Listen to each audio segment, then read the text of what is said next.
Back home now, and the O'Farrell government has done a major backflip on coal seam gas drilling.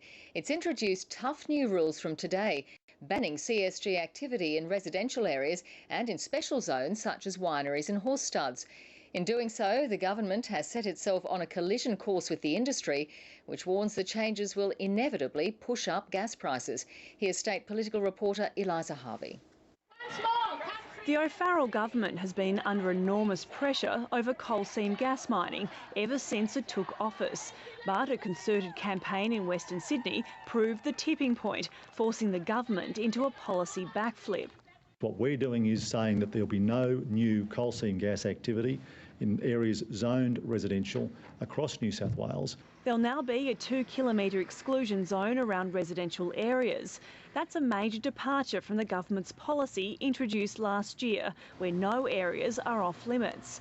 And a win for government backbenchers who'd been lobbying the Premier. That is the one issue that concerns the people of New South Wales the most. That their homes, that their backyards would actually be protected. Today's announcement means the AGL project in southwestern Sydney is dead. The company is furious and has fired back at the government. When you potentially create now supply shortages on the East Coast, quite frankly, who knows where the price of gas will end up. Of course they'd say that. We're on about setting boundaries. Business don't like boundaries, but we're on about setting boundaries. The new policy also includes mining bans for wineries and horse studs.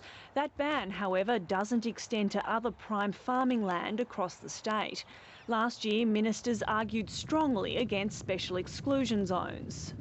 Some people said, put up a ring fence around an area. And we said, well, that's silly. You put up one fence, you've got to have some scientific data in the first place. It's got to be independently assessed. And then someone else will come along later and say, put up a ring fence around our area.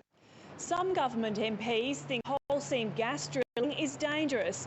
Others just fear the community backlash.